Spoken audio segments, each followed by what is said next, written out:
Folks, welcome inside the Parisi Palace, high above 3773 East Broadway. This is a live edition of the Jake Feinberg Show. Coming on Power Talk. Please go to our website, powertalk.live. Download our free apps. You can stream all of our live local programming. The burgeoning extraterrestrial radio of Power Talk 1210 has led me to spirits like my guest, a drummer from the great city of New Orleans, Johnny Vidacovich. Welcome back, my bro. Thanks a lot, man. Thanks for having me. Can you talk about in your mind, like your concept of what it means to be a citizen of New Orleans? Well, I guess it's just like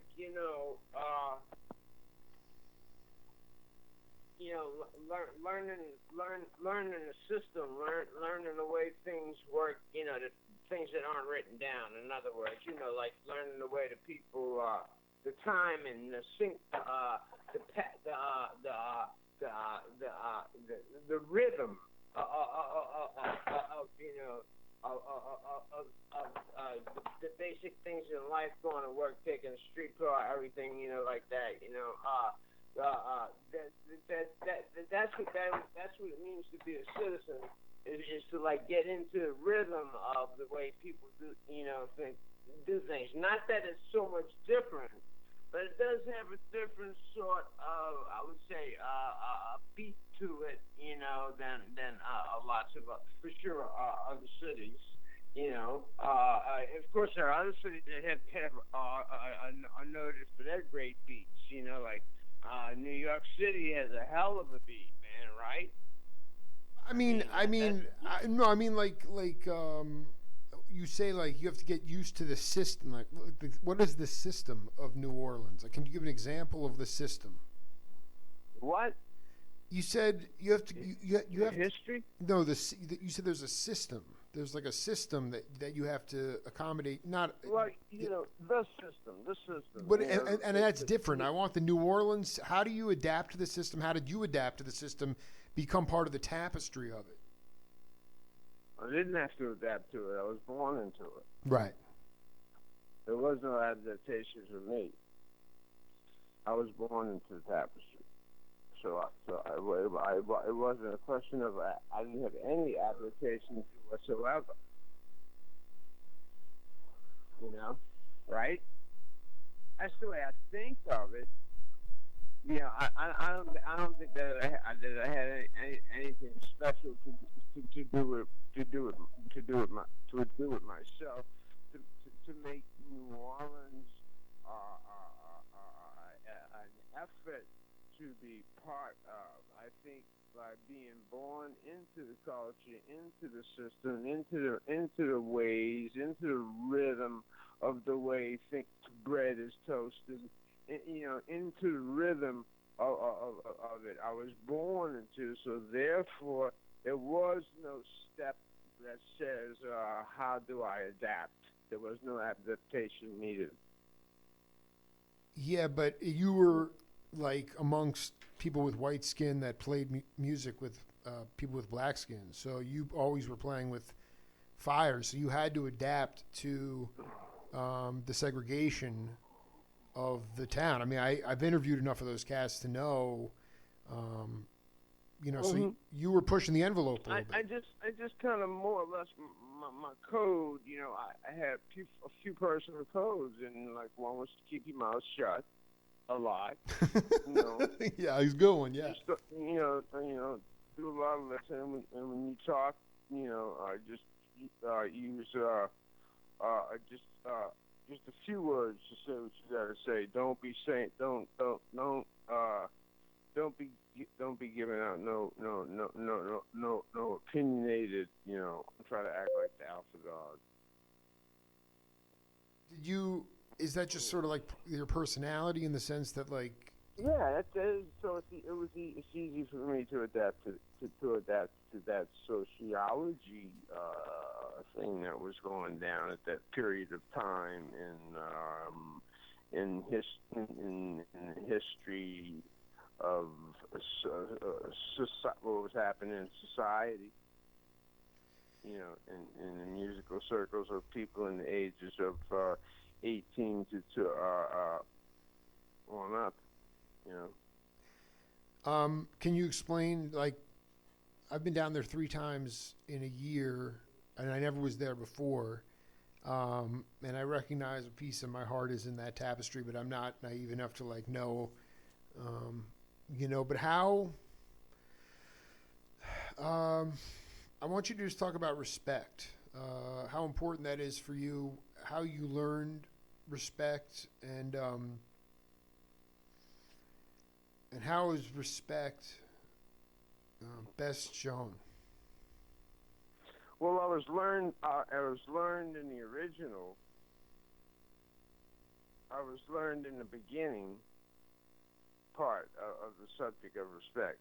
If the question is how do you get it and all of that, and anyway, I was kind of lucky enough to realize it as a kid because I was learning music of older people, not necessarily, but learning traditional music first. Even though I was listening to a lot of AM radio and hearing rock and roll, I had the $1 a month record club thing where I could get 10 records. I was listening to Shostakovich and Tchaikovsky too, and all that shit. Columbia Record Club. Columbia Record Club. Columbia Record Club, Yeah. man. 10 records a week, man. And my mom had a little phonograph with a handle on it, man. It looked like a little suitcase. Yeah. It was cool. And she let me get in that, and so to me, music was all a blend,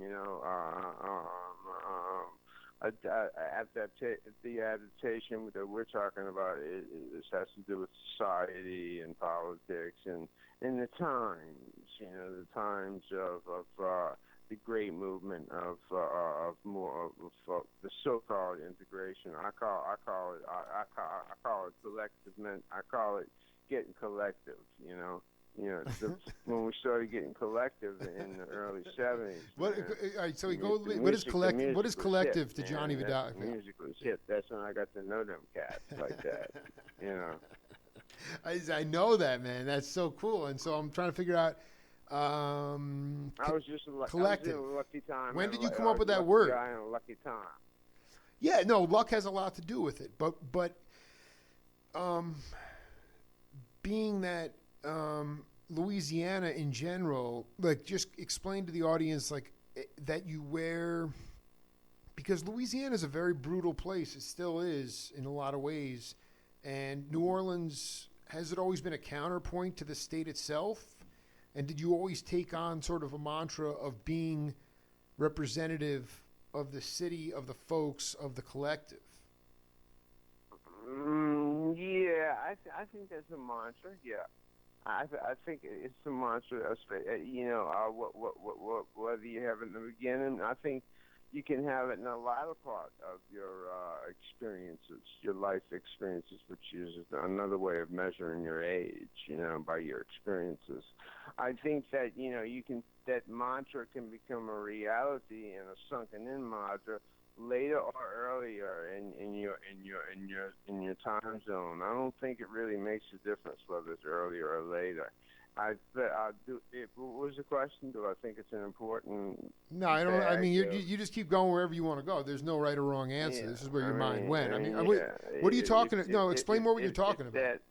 If that dedication or vibrant inspiration of having fun and scoring points, comes later or early into your other time, which means the time that you're not playing music, when you're watching like baseball or football or basketball, or whatever it is you like, what it could be anything, whatever it is, anything, I don't know, whatever you do, and whatever you, man, there's just some great music that has to be listened to. We have to listen to more Bela Bartok, we have to listen to these people, man. Okay, I'm going to tell you something right now. I want to stop you right there. We're fooling ourselves. We're missing out on a whole lot of coloring books, man. Okay, so, like, Johnny, I have my own bag. Like, Bartok, explain, I mean, for many spiritual rudimentary theory point of view, why is that mandatory listening and why is it being missed? All of that is why is it being missed is because it's not being marketed as popular Right. thing. Right. It's not being played in the background in enough subconscious places and things that go down in our society, in our public. That's why it's not being being oohed and awed. Sometimes it's too heavy.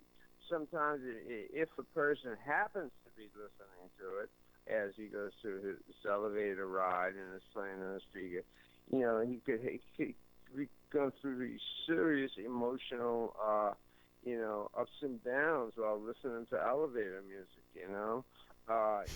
If he's really being affected by the emotionalism involved with the nature of this music, Absolutely. The music that we have playing in the background and on television and on radio, man, it's designed to calm you down, bro. It's designed to make you. It's the methadone of music. Right. Phil Ramlin. Yeah. Music in society, in the culture, in the background. The background music is thin, shallow, memorizing at an idiot's IQ number, number 2. Knucklehead IQ, like people, so people, that we had too much of this, man, and that's a damn shame for people just who are in advertising, merchandising, products, funds, bottom line. Right, it's a bottom line thing, and the music that you're talking. The bottom line is the racket needs money. Keep it shallow, mesmerize them, hypnotize them, and keep them putting a dollar into the machine. One reason, the racket. I mean, that was your term. That was your term. I borrowed that from you. But was there ever a time when you were on the road with any of those big bands or? Any of the cats you played with, was there a time in your early career that it actually the whole idea of being a touring musician was fair?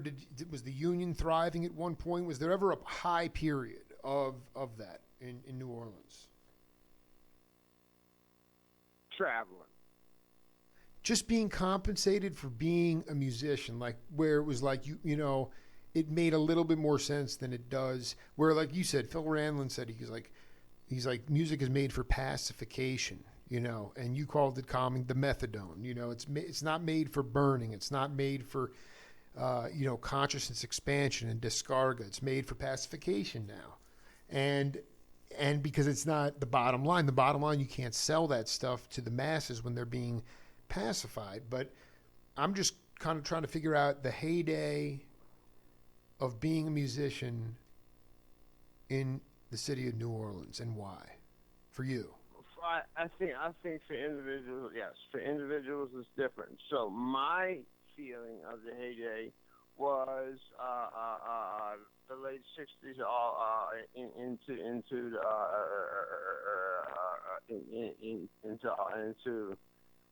the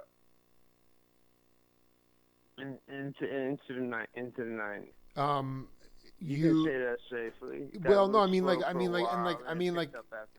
I guess what I'm saying is like in the sense that, you felt like was it the spiritual component to it? Was there a monetary component to it, or was it just the fact that you were like kind of inventing new music? That's always been your goal, is to invent a new vocabulary. It's not a goal. It's not a goal. It's the wrong word. Yeah, explain it. Explain it. It's a process. I don't think about it. I don't think about it as goal, as something that has been achieved. I just think of it as having having done what I was supposed to do. I don't really think of it as some reward. I don't think of I don't think of it as something that makes me any greater. I'm not looking for any greatness in my originality, if there is any of whatso, which I don't believe. But that's another subject. But I'm not looking for that. It just happens to come out, and I'm not really interested in that. And how original and creative I am. I'm really interested in how well I fit in. Do you think there's a shared goal on the bandstand in the sense of like as a team? Like I don't mean it like you're not up there wanking it. Like you're trying to do it. Can you talk about I think the process? If there is, and it should be, and if there is, and it should be, then things should start off on a good damn foot. That's a good solid foot to start out on. And then you add to that attitude. Then you add to that couple of hits and lucky hits. A good few rolls of the dice right in the beginning there is a good foot to get started on, and that's a good foot to start, start the blowing on, and then and then you enjoy the game from then on out, and the mistakes are going to be there because you always ain't going to roll good, You can lose some rolls, you just got to be ready to hang in there, man, and roll again, The dice come around again.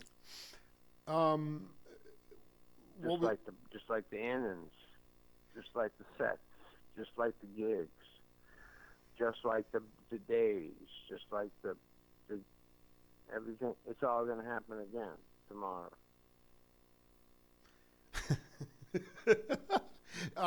But how did you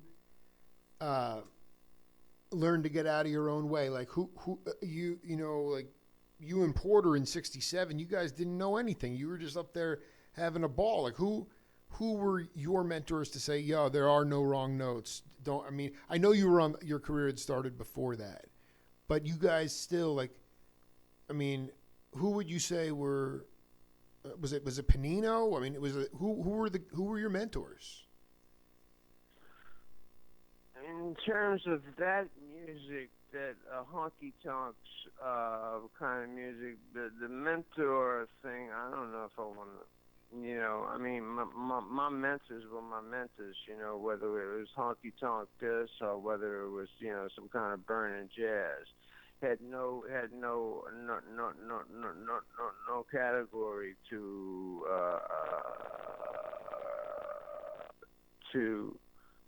connect to the separations, divisions, kinds of categories that I was playing gigs.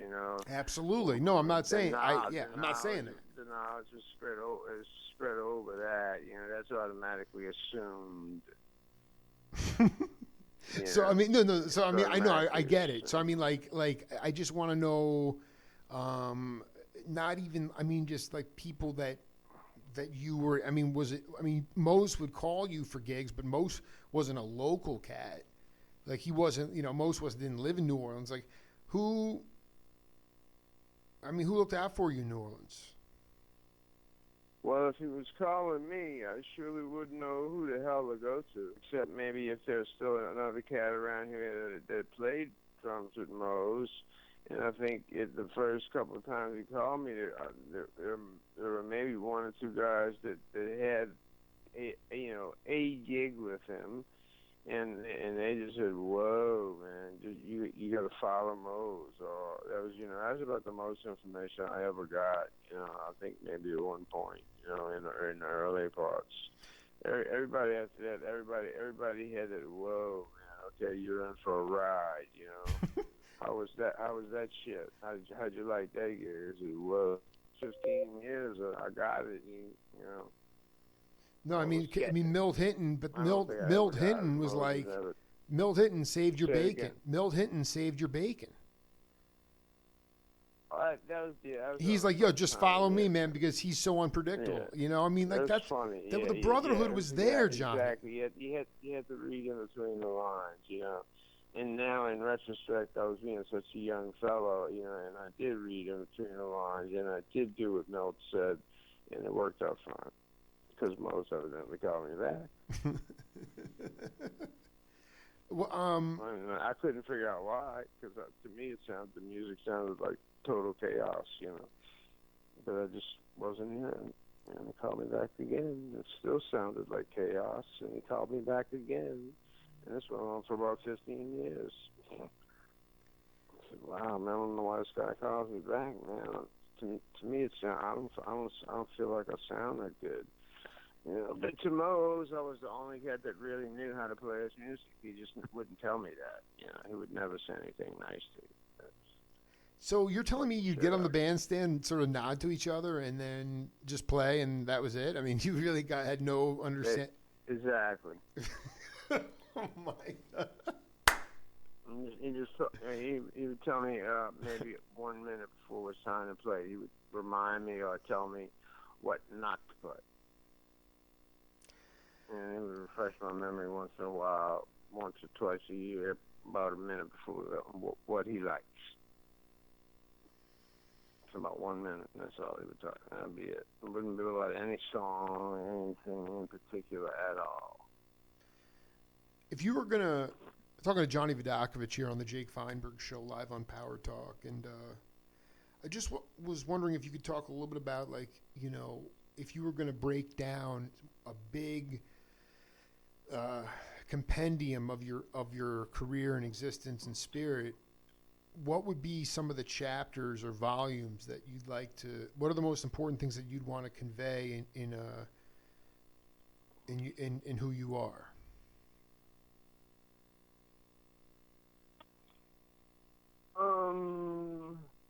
The people behind me, the people that I hung out with, the people who I lived with, the people who I played with, the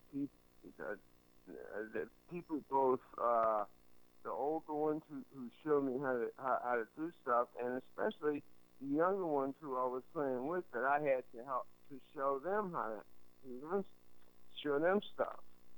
That was an important part to realize why and how the chain works and how the circle works. The circle of learning, playing, teaching, learning, playing, teaching, learning, playing, teaching. It just goes around and around and around. And that's how you have to live your life if you really want to be true to the Holy Spirit, or if you really want to be true to the laws of quantum physics. Then you have to complete the circle and all its angles and all of the small triangles that it's made up and subdivided of. And to be a complete musician, you have to teach, because you have to carry on what you know, and that will keep you thinking forward. In other words, rolling. In English, you put the English on left side, on the left side, the top of the ball, and then you stroke it, nicely. And according to the ball, the person, the player, the guy you're working with, or teaching with, or learning from, and according to that ball or the position on the table, you know whether to strike hard or soft, but you got to use English, so you got to roll to your next shot. So you got to think. You got to think. Everybody's different. No two students are alike. Everybody learns in a different way. And what's important, the most important thing is to get them to learn how to teach themselves. So these are the things that essentially would have to be unpacked. Like the idea of you being, like, do you feel like, I know you have no ego and this is just coming through you and you're merging science with the spirit. I mean, but these are things that you'd like to there are methodologies and techniques that you believe would that you'd want to spell out, that you want to go deeper on, based on your own experiences. Well, yeah, but I think these things are meant to be designed for, ways to make the individual himself be the actual tool that does the digging. Because I think the individual's digging is the actual uncovering of the answers, or real answer is the process of digging. Well, I was going to say, Does that make sense? I think a lot of the answer lies in the process of digging. So I think teaching the student to dig is part of the process of the answer. But, understand? when you say digging, I mean, is that Searching, practicing. well, okay? So, but I mean, like, I mean, on the kit. On your fingers, on your pit, on your brain, on your stomach. The kit. The kit is nothing but an extension. You're the kit. The drum kit's a bunch of bullshit. You're the drums. You're the actual drum. Drum set ain't nothing. It's just boom ching, boom ching. You're the drum. Well, it's definitely absolutely, because you're an actual living organism, but I mean, you have to get reflection of sound off something. You're the drum.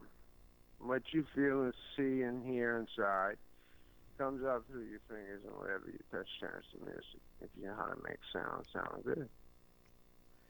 Look for the good sound and work it. Can you talk to younger cats about how to put bebop, feathering, inflection into what would be considered blues, rock, psychedelic rock? Mm-hmm. I show them that what the ghost notes that they're playing. If you break that down and play it real slow and with a swing feel, you see how it is bebop, and it feels like bebop and stuff like that. Because when you think about there's a lot of little bouncy ghost notes in between those hard notes that they're playing already. And if they would slow everything down and take their foot off the bass drum for a minute and just hear the relationship, between playing, what they're playing with their hands, those ghost notes, you would see how it is very bebopish, because it's playing on inside the beat and it's playing the subdivisions, the upbeats and stuff, But they're doing it automatically because they really think they're playing pa, pa, pa. Right. But when they bounce it, pa, they get it. And they drag their stick along their head, they're playing a little rhythm, ghost notes. And so you got to realize that ghost notes basically is how drummers snuck in the left hand in the beginning of jazz. Away from the backbeat of boom, track it in, track it in, track it in. Ting, ting, ting, ting, ting, playing, starting to converse with the horn player, soloist, by playing offbeat accents other than, because you already got the rhythm on the right hand and the sax cymbal, he's already got that rhythm taken care of, and by this time in life now, they got some guy playing the bass maybe, or a tub holding a 4/4 down, right? So you got that rhythm taken care of, blah, blah, blah, blah. I don't know if I dreamed this. I don't know if I dreamed this or not, but Astral Project was on. You went on tour with Weather Report. Not me, no, not that I know of. Now, did you ever tour with Wayne Shorter and Herbie though? No, we'll play the concert that they were on. With the Astral Project.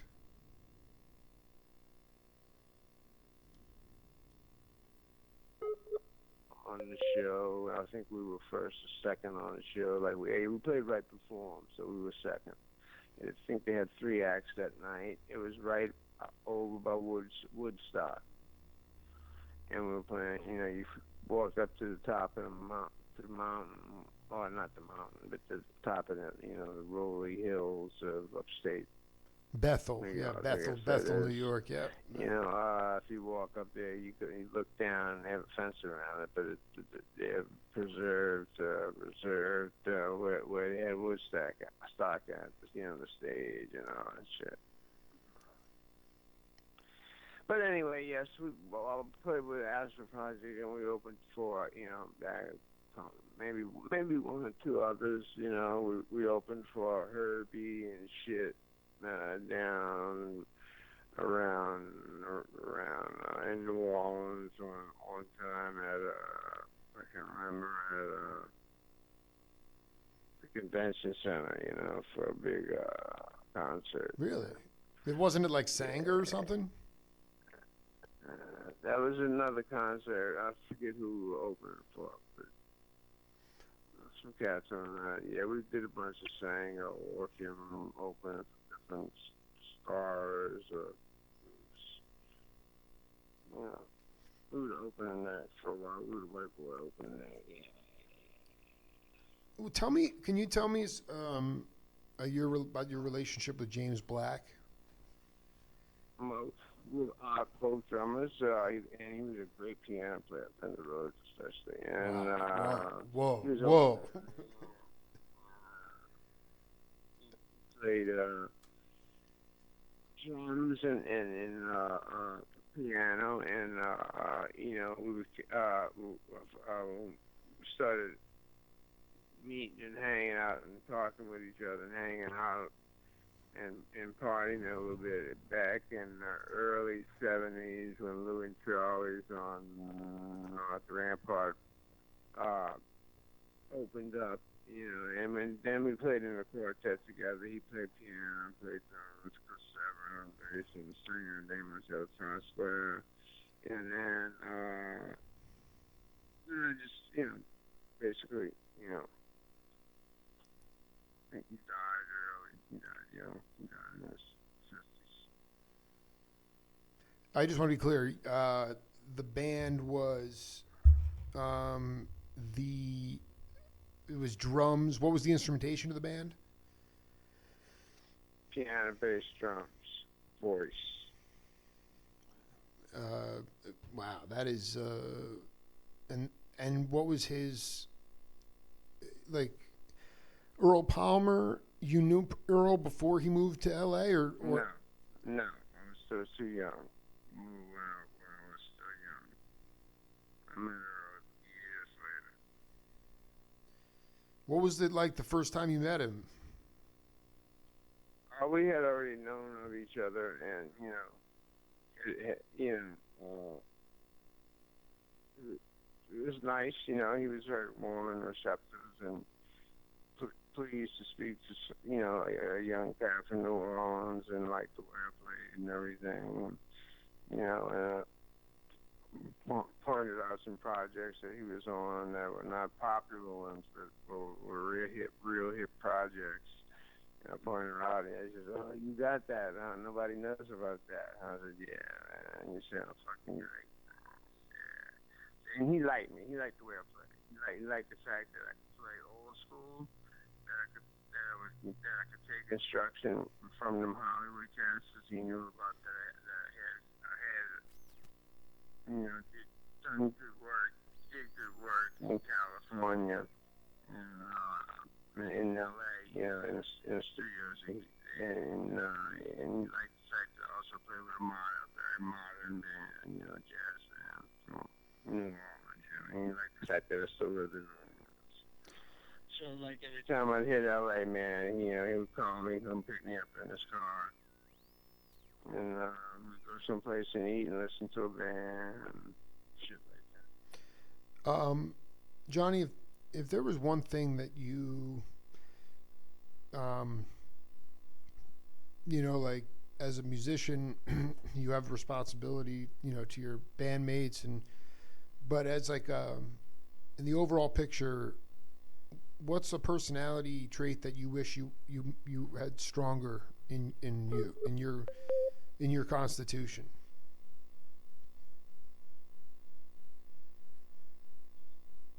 I don't know. I never thought about it. I mean, do you feel like you have a hard time saying no? Just patience. That's all. Patience and multiple years of understanding. Well, Patience and not trying to be influenced by my personal feelings and thoughts on things. Not trying to be swayed, to an objective answer to an objective. I try not to be swayed to an objective answer to a question that's presented for performing in life. Try not to be swayed by anything but, I mean, what you really feel is right or wrong, or know is right or wrong based on the information. well, I mean, just do you feel like you've been taken advantage of because of your heart? I beg your pardon, say it again. Do you believe that you've been taken advantage of because of your heart in the racket? Yeah, but that's to be expected. I expect that when I gave my heart. So if it, you felt, if you say I told you so, then I would tell you I knew it already. Absolutely, absolutely. I knew it already. I identified with that at the first time we got good and screwed and rude and tattooed. I guess I was maybe, I gotta say, just turned 18 years old. Sweet talk by some promoter guy. So I was going down to a whole weekend full of gigs. He said, pay you at the end of the weekend. Never heard from the cat again. And he swayed about 5 or 6 bands. I'd say he probably made about 10 or 20 grand. Never showed again. Right. Never, don't know where he went. Never heard of him again. Well, we made it to 40 minutes, Johnny. That was a hot little set. Hot little set, man. Thank you for taking part of your day, man. Go back to being yourself, man, and yet drop to your heart. Yeah. Rangers are on today, man. Yeah, man. I'm sure they're. Well, let's check it out. Let me see college fucking baseball right now. Let's see Rangers. Yeah, okay. Love college baseball all night, bro. Inside. Nope. Texas Rangers tonight. Maybe on upper channels. I'll look around. Yeah, brother. Listen. Let's be in touch. Much love to you. Right. Much love to you, Johnny. Peace out, man. Take care of yourself. Stay in touch. You too, man. Peace. Peace. Yeah. Late.